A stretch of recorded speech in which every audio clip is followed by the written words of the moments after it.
दोस्तों जरा इमेजिन कीजिए एक ऐसी एग्जाम जिसको देने के बाद कोई स्टूडेंट डॉक्टरी की पढ़ाई करेगा, डॉक्टर बनेगा, लोगों का इलाज करेगा, लेकिन क्या हो जब आपसे कहूं कि वो व्यक्ति, वो स्टूडेंट उस एग्जाम के लायक ही नहीं था, डॉक्टर बनने के लायक ही नहीं था। अब क्या हम अपनी जान एक ऐसे डॉक्टर या ऐसे व्यक्ति के हाथ में देना पसंद करेंगे जिसने ये एग्जाम पैसे देकर पास की हो? कुछ ऐसा ही हुआ नीट 2024 के एंट्रेंस एग्जाम में। जी हाँ, जहां कुछ करोड़पति माँ बाप ने अपने बच्चों के लिए पहले ही पेपर को खरीद लिया था ताकि उनके बच्चे डॉक्टर बन पाए।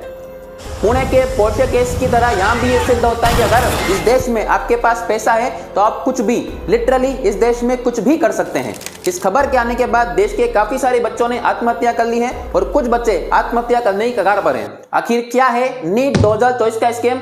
चलिए एक एक करके सभी बिंदुओं पर चर्चा करते हैं। नीट अर्थात national eligibility cum entrance test, जिसको पास करने के बाद देश के कुछ चुनिंदा कॉलेज में एडमिशन यहाँ पर लिया जा सकता है और इस एग्जाम को कंडक्ट कराने की रिस्पॉन्सिबिलिटी है एनटीए अर्थात नेशनल टेस्टिंग एजेंसी। लेकिन एनटीए ने 2024 के नीट एग्जाम में कई सारे घोटाले यहाँ पर किए हैं। घोटाला नंबर 1 जो कि फर्स्ट रैंक को लेकर है। जी हाँ, 2024 को 4 जून को जब ये रिजल्ट सामने आया तो एक न्यूज शॉकिंग कर देने वाली थी। टोटल मिलाकर 67 स्टूडेंट्स को फर्स्ट रैंक मिली है। जी हाँ, और यह बात और भी ज्यादा शॉकिंग हो जाती है क्योंकि 2019 से लेकर 2024 तक के रिजल्ट में अभी तक 3 से ज्यादा बच्चों ने कभी भी फर्स्ट रैंक हासिल नहीं करी है, लेकिन 2024 के रिजल्ट में 67 बच्चों को फर्स्ट रैंक मिली है। और दोस्तों एक बात जानकर आप हैरान रह जाएंगे कि इन 67 स्टूडेंट में से 6 स्टूडेंट ऐसे हैं जिनके रोल नंबर एक ही सीक्वेंस में है और ये सभी स्टूडेंट एक ही हरियाणा के सेंटर पर एग्जाम दे रहे थे। अब आप बताइए, क्या ऐसा कोइंसिडेंस हो सकता है कि एक ही सेंटर पर एक ही रो में बैठे 6 बच्चे एक ही एग्जाम में लगातार टॉप कर जाएं? स्कैम नंबर 2, पेपर होने से पहले ही पेपर का लीक हो जाना। जी हाँ, एग्जाम के एक दिन पहले बिहार पुलिस को जानकारी मिलती है कि नीट का पेपर जो है लीक हो चुका है, जिसके बाद वो तफ्तीश करती है और वहां 13 लोगों को गिरफ्तार करती है। उन 13 लोगों से जानकारी मिलती है कि एक सेंटर पर बॉयज हॉस्टल में 25 लोग जहां बैठे थे वहां पर सभी को एक आंसर शीट रटवाई जा रही थी। वहीं पर एक लड़का आयुष करके था, आयुष को भी वो आंसर शीट रटवाई गई और जब आयुष ने एग्जाम दिया तो same to same answer sheet वहां पर उसको देखने को मिली थी। नीट यूजी का प्रश्न पत्र लीक हो गया है, इसकी पुष्टि पटना पुलिस ने कर दी है। वहीं इस मामले में एनटीए ने चुप्पी साध ली है, लेकिन पटना पुलिस के पूछताछ में पकड़े गए अभ्यर्थियों ने कबूल किया है कि नीट यूजी में वही प्रश्न पूछे गए थे जो उन्हें 4 मई यानी शनिवार को रटवाए गए थे। पकड़े गए अभ्यर्थी आयुष ने कहा कि खेमनीचक के एक हॉस्टल में उन्हें प्रश्न पत्र रटवाए गए। इसके बाद बिहार पुलिस ने कुल 13 लोगों को गिरफ्तार किया, जिस बात की जानकारी उन्होंने मीडिया पर आकर भी कही थी। लेकिन एनटीए को आप ध्यान से सुनिएगा, एनटीए के द्वारा कहा गया कि ये जो खबर है ये फेक है और हमारा पेपर किसी भी प्रकार से लीक नहीं हुआ है। एनटीए के इतने भरोसे से जवाब देने के बाद देश के लोगों ने इस पर बिल्कुल भी ध्यान नहीं दिया और सभी स्टूडेंट ने वेल प्रॉपर तरीके से एग्जाम दिया। पेपर लीक को लेकर एक खबर और सामने आती है कि एक आदमी ने एग्जाम के 1 महीने पहले ही वीडियो बनाकर ये जानकारी दे दी थी कि विशाल चौरसिया नाम का बंदा, जो कि पहले ही पेपर लीक के मामले में जेल में बंद है, वो एग्जाम से पहले इस एग्जाम को, पेपर को लीक कर देगा। रखते हैं तो मैं अभी भी बता रहा हूं कि नीट का एग्जाम कंडक्ट करने वाली संस्थान ध्यान दें कि इस बार विशाल चौरसिया जेल में भी रह के नीट कर लेगा। इन सब मामलों के बाद भी एनटीए ने ना तो एग्जाम को कैंसिल किया और ना इन सभी मामलों पर पूरे तरीके से ध्यान दिया। पेपर लीक की तीसरी जो प्रूफ मिलता है वो मिलता है टेलीग्राम ग्रुप से, जहां के काफी सारे स्क्रीनशॉट वायरल हो रहे हैं और जिसके अंदर एक मैसेज सर्कुलेट हो रहा था कि एग्जाम होने में केवल 48 आवर्स बचे हैं।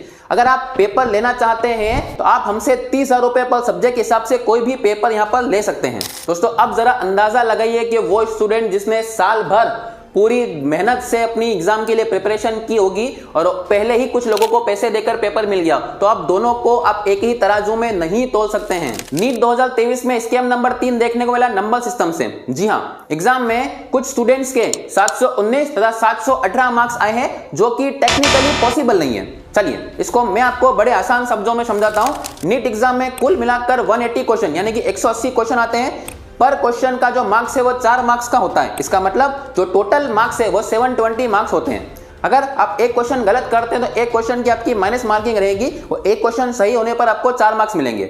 आप एज्यूम कीजिए एक ऐसा स्टूडेंट जिसने सारे के सारे क्वेश्चन सही किए हैं तो उसको 180 इंटू 4 यानी कि 720 मार्क्स यहां पर मिलेंगे। लेकिन एक दूसरा स्टूडेंट जिसने टोटल मिलाकर 179 क्वेश्चन किए, एक क्वेश्चन उसने छोड़ दिया, 179 इंटू 4 करेंगे तो आपको मार्क्स मिलेंगे 716 जो कि सेकेंड हाईएस्ट मार्क्स है।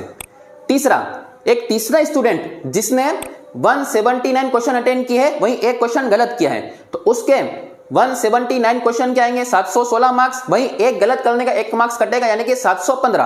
तो टोटल मिलाकर जो आने वाली संख्या है वो केवल 3 ही नंबर आपके आ सकते हैं, या तो 720 मार्क्स आएंगे, या तो 716 मार्क्स आएंगे, या 715। 718 और 719 मार्क्स आने की तो प्रायिकता ही नहीं बनती है। और यहीं से शुरू होता है स्कैम नंबर 4। एनटीए के द्वारा कहा गया कि कुछ एग्जाम सेंटर पर पेपर जो है वो कुछ देरी से शुरू हुआ था, उन विद्यार्थियों को पेपर करने के लिए उचित समय नहीं मिला था, जिसकी वजह से हमने कुछ लोगों को ग्रेस मार्क्स यहां पर दिए हैं। एनटीए ने यह कहा है कि जिन एग्जाम सेंटर पर पेपर 10 मिनट देरी से शुरू हुआ था उन बच्चों को 40 मार्क्स यहां पर दिए गए। एनटीए का मानना था कि 10 मिनट में वो बच्चा कम से कम 10 क्वेश्चन को कर सकता था, इसलिए 10 मिनट के कुल उनको 10 मार्क्स के हिसाब से 40 मार्क्स यहां पर दे दिए गए। अंधेरी में तो ये पेपर 20 मिनट लेट शुरू हुआ था, इसका मतलब आप अंदाजा लगाइए कि वहां के सेंटर के सभी बच्चों को 80 मार्क्स बिना कोई मेहनत करे मिल गए होंगे। और कहीं कहीं तो ये पेपर 1 घंटे देरी तक से शुरू हुआ था, तो आप अंदाजा लगाइए 1 घंटे देरी से शुरू होने वाले विद्यार्थियों को तो 240 मार्क्स ऑटोमेटिक यहां पर मिल चुके होंगे। अब सवाल यह आता है कि वहां सेंटर पर पेपर ऑलरेडी देरी से शुरू हुआ था या जानबूझकर देरी से शुरू करवाया गया था। हम बात करते हैं स्कैम नंबर 6 की, जहां नीट का रिजल्ट जो कि 14 जून को टेंटेटिव घोषित किया गया था, वो नीट का रिजल्ट आनन फानन में 4 जून को यहां पर घोषित कर दिया गया, ताकि चुनाव की आड़ में इन सभी बच्चों की आवाज को दबाया जा सके। आखिर एनटीए को ऐसी क्या जल्दी थी जो 14 जून को जारी होने वाला रिजल्ट 4 जून को जारी कर दिया गया, ताकि इन बच्चों की आवाज को दबाया जा सके। अब हम लोगों को इनकी आवाज बनना है। जी हां, जो काम देश के मीडिया ने नहीं किया वो काम हम करेंगे। इस वीडियो को इतना ज्यादा अपने हर सोशल मीडिया पर शेयर कीजिए, ट्विटर पर #JusticeForNeet एस्पिरेंट टैग कीजिए, जब तक सरकार इस एग्जाम को वापस कराने का वादा नहीं करती और सभी मासूम बच्चों के साथ में न्याय नहीं होता।